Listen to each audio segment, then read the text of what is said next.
Yesterday was International Women's Day. It's a day that was designed to serve as a powerful reminder to raise awareness about gender inequality worldwide, reproductive rights, and violence against women.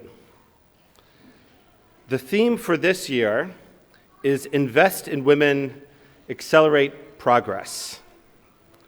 When it comes to Israeli women, however, especially those that were brutalized, considering the atrocities perpetrated against them on October 7th by Hamas, in the days and months immediately following those events, from the international women's groups that sponsor International Women's Day, we heard silence. Nothing.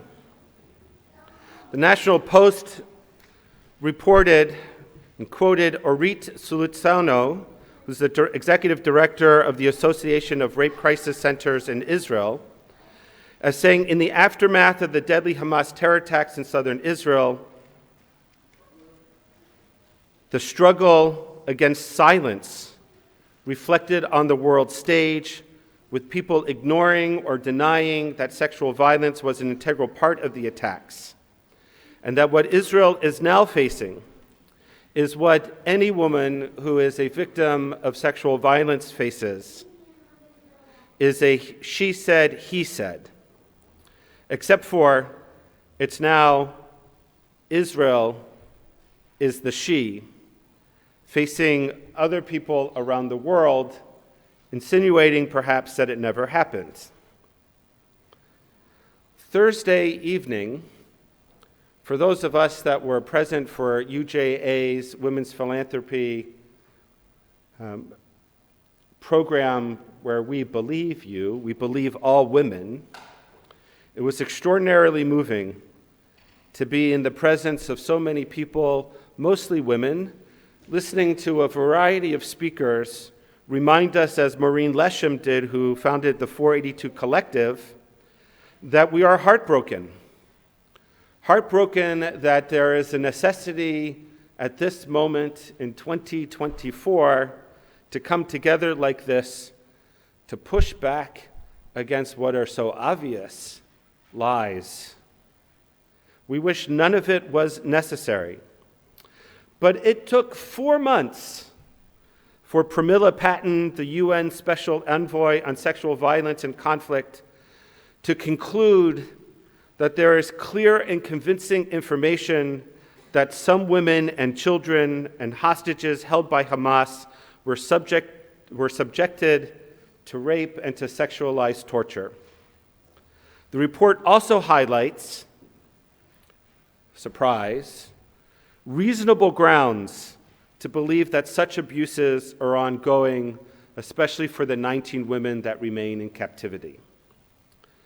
Of course, it's surprising because, it's not like Hamas didn't video record the whole thing and put it out on a live stream for the entire world to see, or have recordings of people calling home and telling their parents and their friends exactly what they did and boasting about it. When you see the big picture, Sulutsano continued, of the attacks, you see very clearly that it was intended, planned, directed sexual abuse. It was not sporadic. And so when it comes to the international women's groups that chant about human rights and how important it is to protect women, their exclusion of Israeli women on October 7th, the ignoring of the overwhelming evidence or dismissing that evidence as propaganda, broke the sacred covenant that International Women's Day is supposed to represent. It's disheartening when one just takes a brief look at history and can find readily evidence of Muslim extremists using sexual violence as a weapon of war going back to as early as 2015, where ISIS, which of course makes the claim that Hamas is like ISIS even more profound, where ISIS, according to the New York Times at that time, wrote that the systematic abuse of women and girls from the Yazidi religious minority has become deeply enmeshed in the organization and radical theology of the Islamic State in the year since the group announced it was reviving slavery as an institution. At that time, there was a robust discussion among Islamic scholars how these extremists were misreading or more accurately manipulating Islamic texts in order to justify these horrific acts. That Hamas is now doing the same barely 10 years later, and that the international women's organizations, let alone any of the international organizations or any of the states that profess to promote equality and the protection of innocence, especially of women, have amnesia about these facts is appalling. And we witness, therefore, in that amnesia, the global erosion of trust, the fracturing of unity, and the abandonment of shared values. Now, the issuing of the UN report just last week, finally recognizing that these atrocities took place, is a step in the right direction. It's a step in the right direction to restore trust. And the rally that we held on Thursday, where we heard from allies of the Jewish community, is a step in the right direction to restore trust. And I was thinking about all of this in relationship to the Parsha, because Vayakhel comes also to restore trust after a broken covenant. Last week in Parsha Ki Tisa, we read of the Egel HaZahav, of the golden calf. And we're reminded in that story how easy it is to break a trust of a sacred covenant. Bnei Yisrael was redeemed from slavery. They crossed the Red Sea. They stood at the foot of Mount Sinai as Moshe was going up to receive the Excerpt HaDibrot, the 10 Commandments. And in Moshe's delay, a mere 40 days, Bnei Yisrael was scratching their heads saying, Moses is gone. God must not exist. We need a God. So let's make one. And they did. They made the Egel HaZahav. And in so doing, not that sacred brit, that covenant was broken, symbolized by the breaking of the tablets themselves. And so the commentaries, the rabbis, they want to know, Vayakhel seems, I was mentioning this where we were sitting together during the Torah reading, Vayakhel seems like a really bizarre Torah reading. It's a repetition, as I said in the introduction to the Torah reading, it's a repetition of Parshat Truma. What is it doing here? If Torah is divine, then every word, every parsha has to come and teach us something new.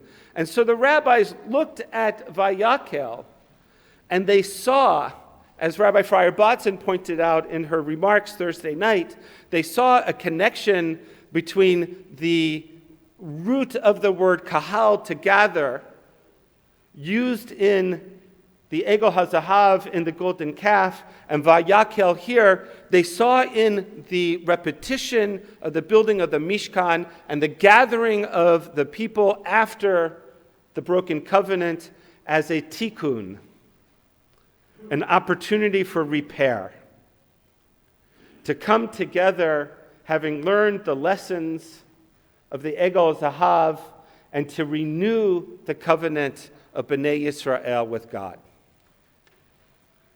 And so that covenant gets renewed within the gathering of our community. It gets renewed in Shabbat, Because at the conclusion of all the texts of the Mishkan, of the building of the tabernacle, is the mitzvah of Shabbat, which is, by the way, the moment in which our community comes together and gathers as a community on the most regular basis to celebrate a young woman becoming bat mitzvah, to celebrate Shabbat, to learn, to renew, to refresh, to comfort and support, to be together as a community. Every Shabbat, in the remembrance of the creation of the world, and in the remembrance of the observance of Shabbat and the exodus from Egypt, every Shabbat is a renewal of the Brit. Is an opportunity to put the broken pieces back together. But the Parsha on this Shabbat, on the day after International Women's Day, I think tells us something important about women as well. It's in this Parsha that we learn the mitzvah and the celebration of Rosh Chodesh. And there's a tikkun in here that is very subtle. That's very subtle. Question always that people ask is, where do they get all the gold and all the supplies to build the Mishkan? And where do they get all the gold to build an Egel Zahav? I mean, just imagine, it's not a small little idol. It's like fills this space and it's like this big and it's made out of gold. Where did they get it from? According to the rabbis, they got it from the earrings of the men, which tells you something about the ancient world for those of us that may remember when men started wearing earrings in the modern world. Right? But they got it from the earrings of the men. And according to the Midrash, the women didn't participate in providing material for the building of the Egel Zahav. They held back. And so it's in this Parsha where the remaining furnishings of the Mishkan have to be provided for, that when it comes to the lavers that were to be created, the decorated cups used for washing the hands of the priests in preparation for the korbanot, for the sacrifices, the women gave of their mirrors and of their earrings. And so the tikkun is, with earrings they sinned, and with earrings they were restored to God's favor. As a result of the women holding back and giving their mirrors and their earrings for the completion of the Mishkan, says the Midrash, women are rewarded with Rosh Chodesh. They're rewarded with Rosh Chodesh. That's the origin of the observance of Rosh Chodesh, according to Midrash. But the Midrash goes a step further, and it asks what on the surface appears to be a vain question.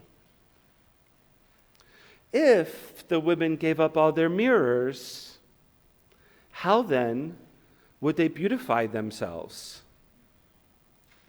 How would they do that? And the answer that the Midrash provides is that echad l'shani, one to the other, became the mirror of the other. In other words, the women would look into the faces of each other and they would help the other be their best selves. Be their best selves. And it's actually that act of chesed, says the Midrash, that act of kindness, that was the tikkun for the broken covenant. That was the tikkun, kindness. Now we are living in a very precarious time for the Jewish people. And there's a lot that needs fixing, both within our community, but especially vis-a-vis the larger international community.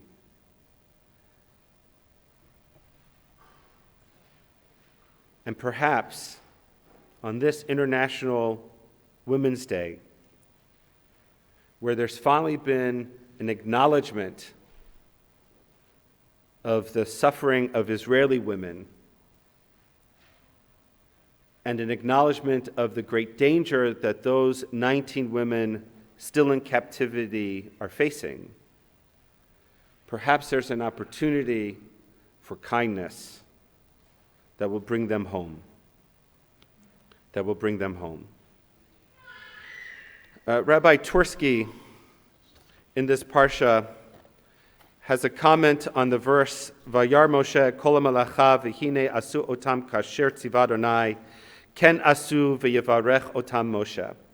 Moses looked upon all the work that they had accomplished as God had commanded, and then Moses blessed the people.